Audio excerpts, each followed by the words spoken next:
שלום. אהלן. אז איך נראה ערב החג שלך בבית? עושים משהו מיוחד או שזה סתם ערב חג? מתחילים בשיר החג, שנה טובה, שנה הלכה ואני כפיים, וכו'. אצלנו ערב חג זה בדרך כלל מפגש משפחתי, ואנחנו עושים קידוש, עושים סדר, ראש השנה עם הסימנים, גם המסורתיים, גם לפעמים אני מזמינה את המשתתפים, כל אחד להביא איזה סימן חדש, איזה מחשבה חדשה. אצלי בדרך כלל בערב החג באמת של ראש השנה, יש את כל הסימנים על השולחן, ואת הברכות של הסימנים, וגם כל מיני סימנים חדשים כאלה שאנחנו ממציאים כל שנה. טוב, אז מה הם הסימנים ומה הם מסמנים? תפוח בדבש, שנה מתוקה, הרימון שנרבה במצוות ובמעשים טובים, יש את החלה העגולה שמסמנת את המחזוריות של השנה.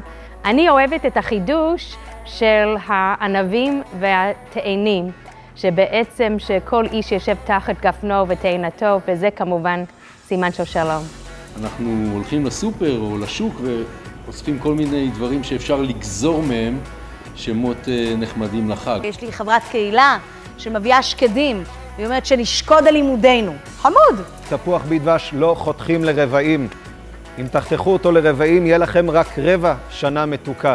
צריך לחתוך אותו לרוחב, לעיגולים. שיהיה לכם את כל העיגול, לטבול את כולו בדבש, ואז יהיה לכם שנה טובה ומתוקה. אנחנו הולכים על ראש של דג, אבל אנחנו משתדלים שהראש של דג יהיה מסלק. אפשר לפסל את הסלק כך שהוא יהיה כמו ראש של דג, סימן לראש של דג, שיהיה לנו לראש ולא לזנב. אני לא אשכח שאמא שלי ביקשה ממני לקנות את הראש של הדג. הלכתי, סיפורי זוועה זה היה, אבל הבאתי ראש של דג. לא, לא, לא, לא, לא. יש גבול לכל תעלול, אני רואה את העין שלו מסתכלת עליי טוב. אמא שלי, זה הקטע שלה. ואצלנו כבר כמה שנים שאנחנו אוכלים מנגו בליל ראש השנה, ומבקשים שנשמע השנה רק מנגינות טובות ושמחות. וגם למשל שמעתי שבצרפת, מכיוון שהמילה בננה נשמעת כמו בוננה, שזה שנה טובה בצרפתית, אז אצל הצרפתים אוכלים בננה, שתהיה לנו בוננה. למה זה חשוב לך? תראו, אני אדם מאוד טקסי. למה זה חשוב לי? אני אדם טקסי, לא סתם, אני כנראה רבה. אני מאמינה בלהבדיל רגע אחד מרגע אחר. אני מאמינה בלעלות בקודש רגע של חול. רגע לעצור ולהתבונן בתקוות שלנו, תהיות שלנו, אבל לעשות את זה בדרך מאוד תחושתי, עם ריח, עם טעם, וזה תמיד מוסיף לזיכרונות המשפחתיים.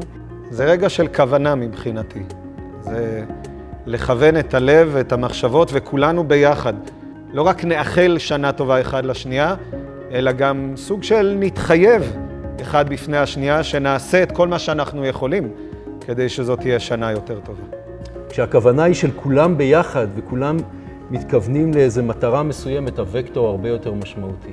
ואני מאוד מאמינה במילים. אני מאמינה בברכה שיוצאת מפה אחד לאנשים אחרים. מה הסימן שאני הכי אוהבת? דבש.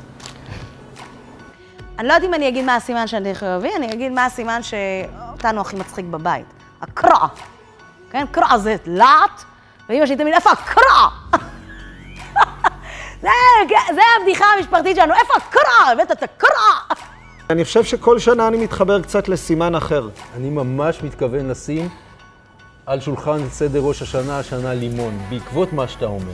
אני אשים לימון, ואני אשים לידו קערת סוכר ומסחטת מיץ, ואני אהפוך את הלימון ללימונדה. שנזכה להפוך לימונים ללימונדה. אמן! אמן. לכל בית ישראל שנה טובה ומתוקה.